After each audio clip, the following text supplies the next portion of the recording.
Jumpa lagi dengan Pendeta Emeritus Katofoni Barahama Patipelogi melalui Morning Call pagi ini. Kita akan membaca dan merenungkan kebenaran firman Tuhan dari 1 Korintus 5 ayat 1 sampai 8. Siang saya akan bacakan ayat 1 dan 8 saja. Sebelumnya mari kita tundukkan kepala, kita bersatu dalam doa.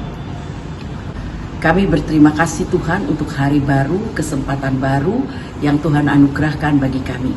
Pagi ini kami akan membaca dan merenungkan kebenaran firman-Mu. Lengkapi kami dengan Roh Kudus-Mu agar kami dapat memahami dan mengerti lalu memberlakukan kebenaran firman-Mu dalam kehidupan beriman kami. Amin. Bacaan kita 1 Korintus pasal 5 ayat 1 sampai 8, ayat 1 dan 8 saja yang saya bacakan. Memang orang mendengar bahwa ada percabulan di antara kamu dan percabulan yang begitu rupa, seperti yang tidak terdapat sekalipun di antara bangsa-bangsa yang tidak mengenal Allah, yaitu bahwa ada orang yang hidup dengan istri ayahnya. Ayat 8. Karena itu marilah kita berpesta, bukan dengan ragi yang lama, bukan pula dengan ragi keburukan dan kejahatan, tetapi dengan roti yang tidak beragi, yaitu kemurnian dan kebenaran.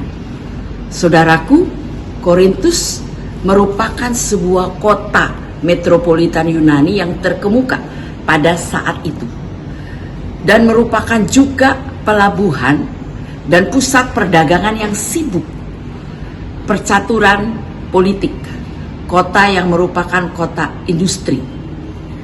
Di pusat kota terdapat agora atau pasar yang luas dengan serambi berpilar dan bangunan umum pada kiri kanannya.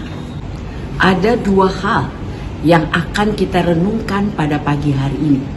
Yang pertama, jangan menyepelekan dosa percabulan ayat 1 sampai 6a. Yang kedua, jangan menyepelekan dosa karena Kristus telah menebus kita dan menyucikan kita, ayat 6b sampai 8. Saudaraku yang dikasihi oleh Tuhan Yesus Kristus, pertama, persoalan seorang pria yang hidup dengan melakukan percabulan dengan istri tuannya, ayat 1 bacaan kita.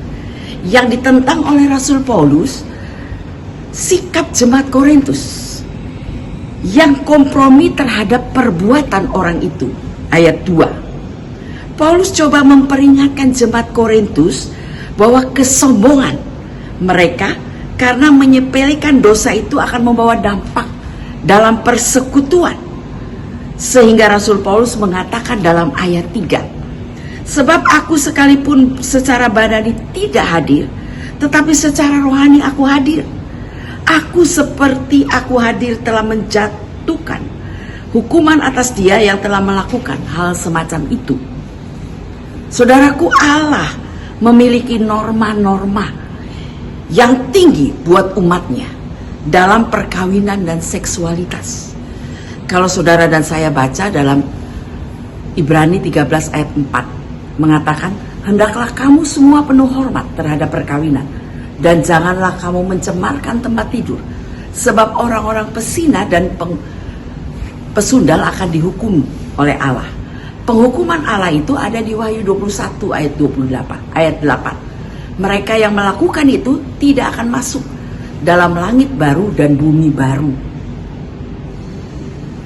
Saudaraku yang dikasihi oleh Tuhan Yesus Kristus, bagi mereka yang telah berumah tangga, harus dapat mengendalikan diri dan menjauhi semua tindakan dan rangsangan seksual yang dapat menajiskan kekudusan seseorang di hadapan Allah. Bagaimana caranya? Dengan cara menguasai tubuh kita sendiri dan hidup dalam pengudusan dan penghormatan terhadap tubuh yang Tuhan anugerahkan, dan bukan di dalam keinginan hawa nafsu yang menyesatkan. Reaksi Rasul Paulus terhadap orang yang hidup dengan istri tuannya, dengan istri ayahnya, ayat 1 adalah wajar. Karena ia tahu akibat yang menimpa orang seperti itu, ayat 2 dan ayat 5. Mereka akan dikucilkan dari persekutuan, diserahkan kepada iblis sehingga tubuh mereka binasa. Pelajaran yang kedua, jangan menyepelekan dosa, karena Kristus telah menebus dan menyucikan kita. Ayat 6b sampai 8. Rupanya reaksi Paulus tidak ingin agar orang percaya binasa karena menyepelekan dosa percabulan. Oleh karena itu Rasul Paulus mengingatkan orang percaya dengan memakai ragi. Ragi menghasilkan fermentasi, suatu lambang dari apa yang meresap ke dalam bagian adonan. Dalam arti sesungguhnya adalah jangan menyepelekan dosa percabulan, karena akan merusak kebenaran, keadilan, dan hidup rohani kita. Kita sudah diperdamaikan dengan Allah melalui pengorbanan Yesus di kayu salib. Kita sudah ditebus dengan harga yang sangat mahal, yaitu tubuh darah Yesus di Golgota, dan kita diselamatkan oleh anak domba Paskah. Ayat yang ke-7. Bacaan kita mengatakan hal itu. Kehidupan orang percaya adalah tanggung jawabnya kepada Allah dengan cara menaati Allah. Taat kepada Allah. Objek dari ketaatan adalah kita. Harus taat kepada kebenaran, ayat 8. Orang percaya harus bisa membuang ragi yang lama. Ayat 7, dalam arti jangan membiarkan diri dipikat, dikuasai, atau dijerat oleh nafsu percabulan, ayat 1. Sebagai orang percaya kita harus menjadi adonan yang baru, roti yang tidak beragi, yaitu kemurnian dan kebenaran. Kemurnian itu datang dari hati yang tulus dan jujur. Tujuan nasihat ini ialah kasih yang timbul dari hati yang suci, dari hati nurani yang murni, dari iman yang tulus. Jika kita menolak hati nurani yang murni itu, maka percuma, sia-sia, tidak ada gunanya iman, ketaatan kita kepada Allah. Kebenaran ialah usaha Allah untuk membenarkan orang percaya supaya mereka dapat diselamatkan, sehingga mereka menjadi orang benar, artinya berada dalam hubungan yang selaras, seia sekata, harmonis dengan Allah. Menurut Paulus, kebenaran itu tidak sekedar perilaku benar di hadapan Allah, tetapi suatu hubungan yang benar dengan Allah. Prakasanya adalah Allah, diterima dalam iman dan berwujud dalam perilaku atau tindakan benar.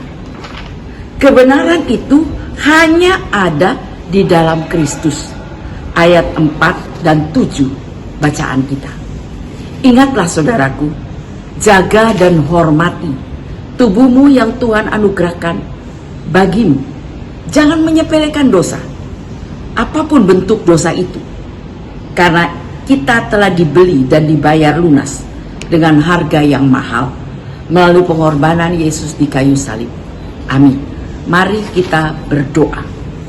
Terima kasih Tuhan untuk kebenaran firman yang telah kami renungkan bersama, yang mengingatkan kami untuk tidak menyepelekan semua bentuk dosa. Berilah kami iman yang kuat, agar kami berani mengatakan tidak untuk dosa percabulan, sesuai dengan firman yang kami baca dan renungkan pada pagi hari ini. Terima kasih untuk kasih sayang, penjagaan, pemeliharaan, serta berkat Tuhan yang mengiringi setiap langkah kami hari ini. Amin.